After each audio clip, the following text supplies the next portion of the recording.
Everyone, आज हम पढ़ेंगे क्लास 8th की हिंदी का वसंत का चैप्टर नंबर 7,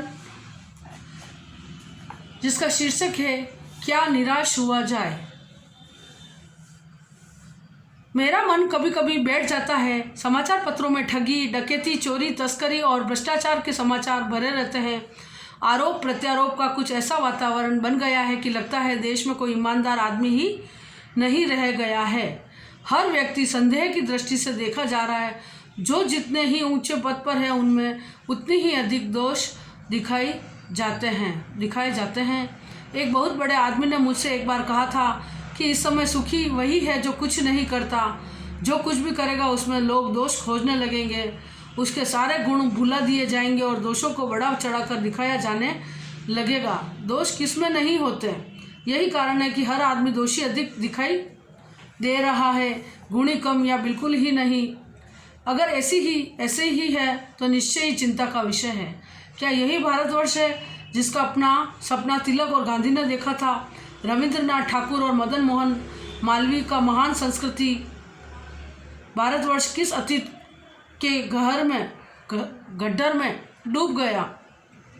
आर्य और द्रविड़, हिंदू और मुसलमान, यूरोपीय और भारतीय आदर्शों की मिलन भूमि मानव महासमुद्र क्या सूख ही गया? मेरा मन कहता है ऐसा हो ही नहीं सकता। हमारे महान महनीषियों के सपनों का भारत है और रहेगा। यह सही है कि इन दिनों कुछ ऐसा माहौल बना है कि ईमानदारी से मेहनत करके जीविका चलाने वाले निरीह और भोले भाले श्रमजीवी पीस रहे हैं। झूठ तथा फरेब का रोजगार करने वाले फल फूल रहे हैं। ईमानदारी को मूर्खता का पर्याय समझा जाने लगा है। सच्चाई केवल भीरू और बेबस लोगों के हिस्से में पड़ी है।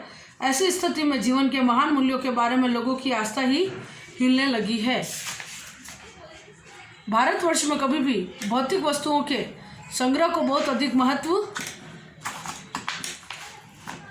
नहीं दिया है। उसकी दृष्टि में मनुष्य के भीतर जो महान आंतरिक गुण स्थिर भाव से बैठा हुआ है वही चरम और परम है। लोभ, मोह, काम, क्रोध आदि विचार मनुष्य में स्वाभाविक रूप से विद्यमान रहते हैं, पर इन्हें प्रधान शक्ति मान लेना और अपने मन तथा बुद्धि को उन्हीं के इशारे पर छोड़ देना बहुत बुरा आचरण है। भारतवर्ष में कभी भी उन्हें उचित नहीं माना। उन्हें सदा समय के बंधन से बांधकर रखने का प्रयत्न किया है, परंतु भूख की अपेक्षा नहीं की जा सकती। बीमार के लिए दवा की उपेक्षा नहीं की जा सकती। गुमराह को ठीक रास्ते पर ले जाने के लिए उपायों की उपेक्षा नहीं की जा सकती। हुआ यह है कि इस देश के कोटि कोटि यानी करोड़ों करोड़ों दरिद्र जनों की हीन अवस्था को दूर करने के लिए ऐसे अनेक कायदे कानून बनाए गए जो कृषि, उद्योग, वाणिज्य, शिक्षा और स्वास्थ्य की स्थिति को अधिक उन्नत और सुचारू बनाने के लक्ष्य को प्रेरित है। परंतु जिन लोगों को इन कार्यों में लगना है उनका मन सब समय पवित्र नहीं होता। प्राय वे ही लक्ष्य को भूल जाते हैं और अपने ही सुख सुविधा की ओर ज़्यादा ध्यान देने लगते हैं। भारतवर्ष सदा कानून को धर्म के रूप में देखता आ रहा है। आज एकाएक कानून और धर्म में अंतर कर दिया गया है। धर्म को धोखा नहीं दिया जा सकता, कानून को दिया जा सकता है। यही कारण है कि जो लोग धर्म भीरू है वे कानून की त्रुटियों से लाभ उठाने में संकोच नहीं करते। इस बात के पर्याप्त प्रमाण खोजे जा सकते हैं कि समाज के ऊपरी वर्ग से चाहे जो भी होता रहा है, भीतर भीतर भारतवर्ष अब भी वह यह अनुभव कर रहा है कि धर्म कानून से बड़ी चीज़ है। अब भी सेवा, ईमानदारी, सच्चाई और आध्यात्मिकता के मूल्य बने हुए हैं। वे दब अवश्य गए हैं लेकिन नष्ट नहीं हुए हैं। आज भी वह मनुष्य से प्रेम करता है, महिलाओं का सम्मान करता है, झूठ और चोरी को गलत समझता है, दूसरे की पीड़ा पहुंचाने को पाप समझता है। हर आदमी अपने व्यक्तिगत जीवन में इस बात का अनुभव करता है। समाचार पत्रों में जो भ्रष्टाचार के प्रति इतना आक्रोश है वह यही साबित करता है कि हम ऐसी चीज़ों को गलत समझते हैं और समाज में उन तत्वों की प्रतिष्ठा कम करना चाहते हैं जो गलत तरीके से धन या मान संग्रह करते हैं। संग्रह यानी इकट्ठा करना। दोषों का पर्दाफाश करना बुरी बात नहीं है। बुराई यह मालूम होती है कि किसी के आचरण के गलत पक्ष को उद्घाटित करके उसमें रस लिया जाता है, यानी इंटरेस्ट, यानी रुचि, है ना। और संग्रह मीन्स एकत्रित करना।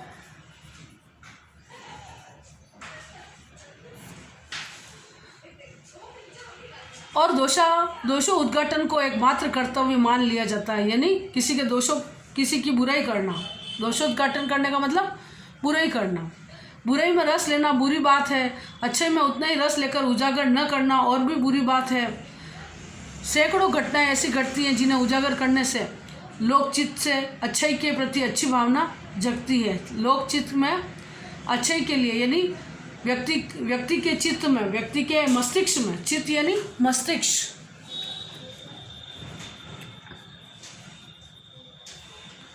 एक बार रेलवे स्टेशन पर टिकट लेते हुए गलती से मैंने 10 के बजाय 100 रुपये का नोट दिया।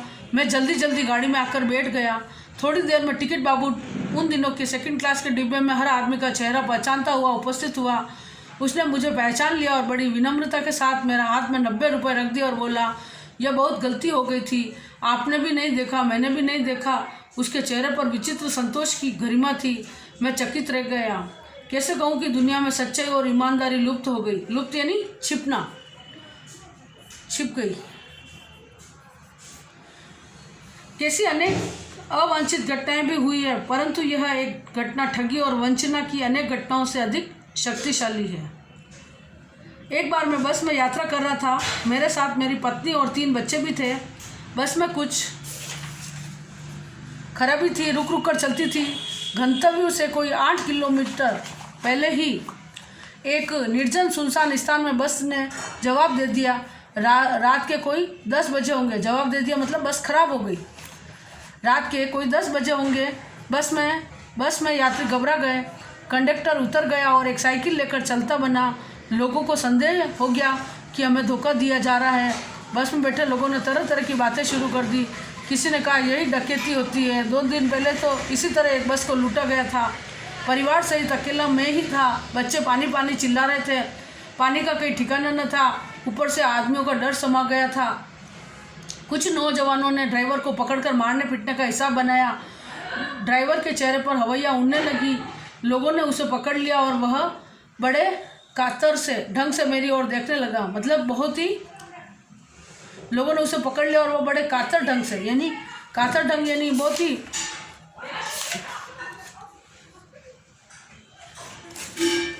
ही निराले ढंग से मेरी ओर देखने लगा और बोला, हम लोग बस का कोई उपाय कर रहे हैं, बचाइए, ये लोग मार डालेंगे। डर तो मेरे मन में था, पर उसकी कातर मुद्रा देखकर, यानी उसकी शक्ल, उसका चेहरा देखकर मैंने यात्रियों को समझाया कि मारना ठीक नहीं है। परंतु यात्री इतने घबरा गए कि मेरी बात सुनने को तैयार नहीं हुआ है।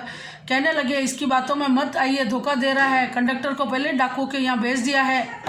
मैं भी बहुत भयभीत था, पर ड्राइवर को किसी तरह मार पीट कर से बचाया। 1.5-2 घंटे बीत गए। मेरे बच्चे भोजन और पानी के लिए व्याकुल थे। मेरी और पत्नी की हालत बुरी थी। लोगों ने ड्राइवर को मारा तो नहीं, पर उसे बस से उतारकर एक जगह घेर कर रखा। कोई भी दुर्घटना होती है तो पहले ड्राइवर को समाप्त कर देना उन्हें उचित जान पड़ा। मेरे गिड़गिड़ाने का कोई विशेष असर नहीं पड़ा। इसी समय क्या देखता हूँ कि एक खाली बस चली आ रही है और उस पर हमारा बस कंडक्टर भी बैठा हुआ है। उसने आते ही कहा, अड्डे से नई बस लाया हूँ, इस बस पर बैठिए। अड्डा मतलब स्टेशन से, जहाँ से बसें दी जाती है निगम से। इस बस पर बैठिए, वह बस चलाने लायक नहीं है। फिर मेरे पास एक लोटे से मैं पानी और थोड़ा दूध लेकर आया और बोला, पंडित जी, बच्चों का रोना मुझसे देखा नहीं गया। वहीं दूध मिल गया, थोड़ा लेता आया। यात्रियों में फिर जान आई। सबने उसे धन्यवाद दिया, ड्राइवर से माफ़ी मांगी और 12 बजे से पहले ही सब लोग बस अड्डे पहुंच गए। कैसे कहूँ कि मनुष्यता एकदम समाप्त हो गई। मनुष्यता मतलब इंसानियत।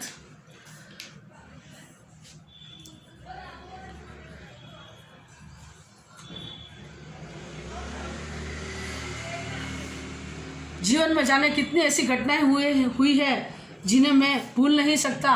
ठगा भी गया हूँ, धोखा भी खाया है, परंतु बहुत कम स्थलों पर विश्वासघात नाम की चीज़ मिलती है। विश्वासघात यानी धोखा देना। केवल उन्हीं बातों का हिसाब रखा जिसने धोखा खाया है। वह तो जीवन कष्ट, जो धोखा खाता है तो जीवन कष्ट कर हो जाएगा, परंतु ऐसी घटनाएं भी बहुत कम नहीं है जब लोगों ने अकारण सहायता की है। निराश मन को ढांढस बंधा दिया है, मतलब निराश मन को ढांढस बना दिया, यानी मतलब व्यक्ति को है ना क्या कहना चाहिए, सांत्वना दी है और हिम्मत बंधाई है। कविवर रविंद्रनाथ ठाकुर ने अपने प्रार्थना गीत में भगवान की प्रार्थना की थी कि संसार में केवल नुकसान ही उठाना पड़े, धोखा ही खाना पड़े, तो ऐसे अवसरों पर भी है प्रभु मुझे ऐसी शक्ति दो कि मैं तुम्हारे ऊपर संदेह न करूं। मनुष्य की बनाई विधियां गलत नतीजे तक पहुंच रही है तो इन्हें बदलना होगा। वस्तुतः आए दिन इन्हें बदला ही जा रहा है, लेकिन अब भी आशा है कि ज्योति बुझी नहीं है। महान भारतवर्ष को पाने की संभावना बनी हुई है, बनी ही रहेगी। मेरे मन निराश होने की ज़रूरत नहीं। हजारी प्रसाद द्विवेदी जो लेखक है उन्होंने इस लेख के माध्यम से, इस निबंध के माध्यम से आपको प्रेरणा दी है कि व्यक्ति को निराश नहीं होना चाहिए। कठिन समय में भी व्यक्ति को हिम्मत रख के और कठिनाइयों का सामना करना चाहिए। इस लेख के माध्यम से कवि ने व्यक्ति को ढांढस बताया है, हिम्मत दिलाई है कि व्यक्ति जब भी कोई कठिनाई हो तो भी उसमें अपने को हिम्मत रखनी है और अच्छा समय हो तो उसको भी शांतिपूर्वक निकालना चाहिए, निभाना चाहिए। किसी परिस्थिति के वश में आकर कोई गलत फैसला नहीं लेना चाहिए।